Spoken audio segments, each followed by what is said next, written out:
What's up, everybody? Welcome to More Than Mortgage. Chad, Zach, that guy, Zach. There you go. Today, talking about mortgage applications and what they have done recently, what interest rates have done recently, and why you could get blindsided in the housing market. Literally blindsided if you're not careful about what's coming up. So, Zach, let's dive into it. I did a reel about this around a week ago. When I did, I talked about how mortgage applications went up 11% week over week.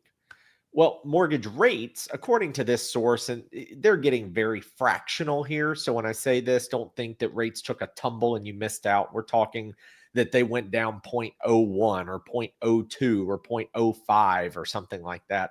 It wasn't anything major, but the headline was mortgage rates took a dip for the sixth straight week. And when you go back and look, Zach and I use Mortgage News Daily quite a bit. Now, the reason we use it is more for national average information. If you pull up Mortgage News Daily, you see what the rate is. As of right this second, this recording, it says 6.76 30-year fixed loan. My rate is lower than that. It always is from an average. Zach's is too. Our rates are lower than these averages, but these averages are good barometers as to what's taking place in the market. What's happening? What's going on? Are rates going up? Are they going down? What's happening nationwide? It's a survey essentially of different lenders, different consumers, different rate sheets, and so forth. So that's why you kind of get, as I said, the collective average. But when we're looking at that, the highest rates have been in this year was back in January. And it was a little bit over 7 on the Mortgage News Daily site. Well, now it's 6.76. It's only about 0.3% lower than the highest point of the year. 0.35, maybe? Close? Maybe. And the best day. So as Zach likes to say in some of our off-screen monologues, let's go to mortgage school and head to the math wing over here and do some little simple amortization classes. If you took a $400,000 loan and you said, okay, how much money would I save myself if I had picked today versus a couple of months ago in January when it was the highest? The answer is around $95 a month. Right. That's the difference. So the message to you, the consumer, or if you're an agent and you want to use this data, or if you're another loan officer, if you're in the industry, whatever, and you happen to be stopping by today, is that mortgage applications went up 11%. And over the course of the whole year, from the high to the low, on the average, you're only saving $95 a month. So, Zach, I feel like we'll use the cartoon reference, where you kind of talk trash about somebody, or you come up and you're like, yeah, I'm gonna fight you, and it's one-on-one or something. Then all of a sudden, all the buddies and the gang members show up, and it's all of a sudden 10-on-1 or 20-on-1. That's what I feel like is people are going, oh, it's just me and the seller right here. Me and the seller.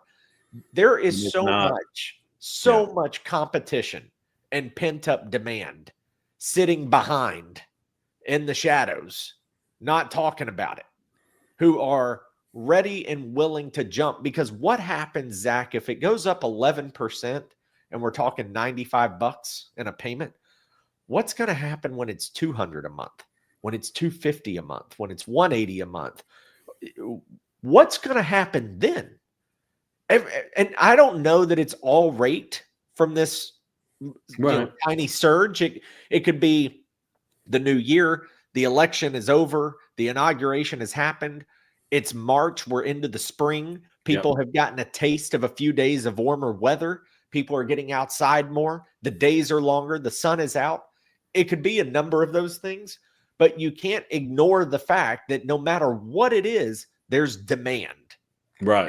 And people are waiting, and they've been waiting, and Americans don't like to wait. They're very impatient, Zach. So Americans are ready to pounce. And I just think that, if you're seeing this bump with such little movement in rate, any kind of a dip, and by the way, and then I'll shut up. If you go back to Q3 of last year, remember how everybody was jumping on the bandwagon, July and August, September came, the big Fed day came, and then it was a nothing burger and rates actually went up. People feel like they missed because they went through a desert for a little while, and we haven't Yep. gotten back to that August rate sheet yet.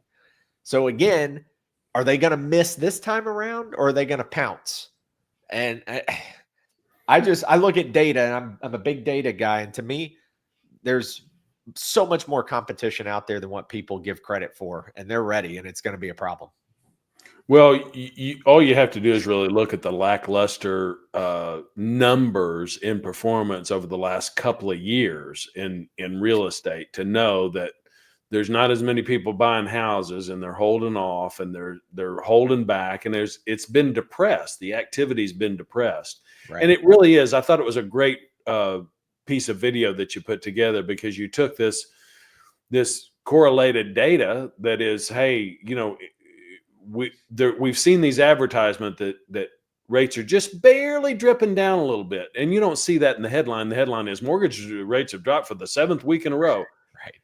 Yeah. That's just barely. I mean, it's like you're just shaving a little bit off with a potato peeler. It's not, there's not a big drop in rates, but you've got an 11% increase in application activity. It's huge. And so, I like your cartoon, gang fight kind of analogy. And the thing that I'm always reminded of when I think about buyer psychology, I think that there's a magic and a mystery to it, because it's my sense that when movement starts in the buying mentality, whether that's real estate or it's widgets, there's a momentum that builds psychologically. And I don't really understand it in the real estate market. I don't understand how that works, because people aren't really connected. But I used to, my wife used to work in high-end women's retail. So she worked in this boutique, and this particular store was on a very high traffic in-town highway that was also in a very affluent part of town. And so one of the things that the owner insisted that the girls who worked in that store do is, he didn't want them parking in behind the building in the back and the employee parking. He wanted all of their cars ganged up in front of the front door. So it almost looked like they were having a sale all the time. And it was a display for all of the people who are driving up and down that highway, going and getting their, whatever they do, these high income folks during the day. And they'd, oh, what's going on over here? And they pull in because they thought that they were missing something. So it was a play on FOMO, right? And it was magic, because there wouldn't be a buyer in the store, and suddenly the store was full. People coming in saying, "Hey, what's going on? I saw the cars outside," which is it's just a great sales tool. Yeah. And they never veered from that. There were always cars in front of the store, even when the store was closed, or even when the store was empty of buyers. So I always think about that as this, kind of evidence of the psychology of buyers. And, you get, it's a sunny days, and at least in Tennessee, the buttercups are blooming. We're here in the 19th of March.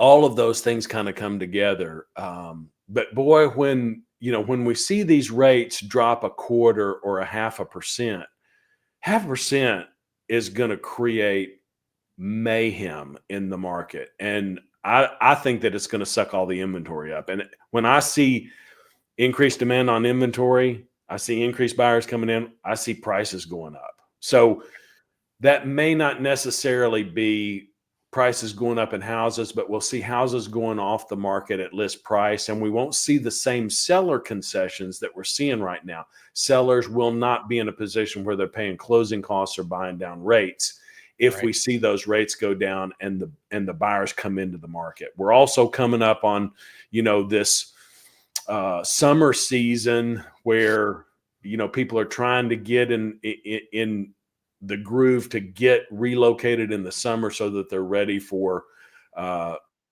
school to start in the fall. If they're looking at a relocation, how many people, at least in our area, Chad, people are relocating here?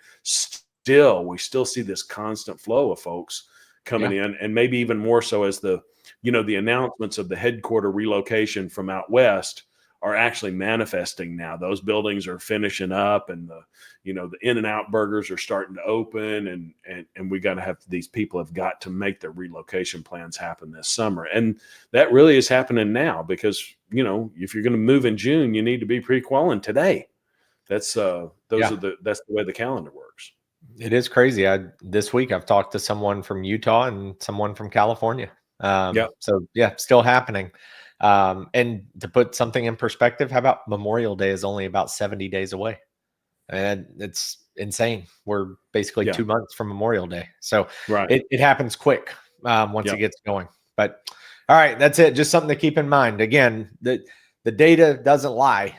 There are undertones to all this data. Read between the lines, kind of look at it and go, wow, if apps are going up and rates are barely moving, what's that going to mean? There's a lot of hope and optimism on the real estate side and for interest rates through 2025 and going into 2026. So we'll see how that transpires. All right. If you'll do us a favor right here, I'm backwards today. If you'll hit up on the socials, YouTube, Instagram, Facebook, at Mortgage Dad Chad, at Zach Jones Loans, like, subscribe, download, hit the bell. Make sure you follow us along. And again, thanks for everybody who has been sharing, collaborating, chatting, DMing, all the things, the engagement. We love it and we appreciate you. And we'll catch you on the next episode next week. Take care. See you next time.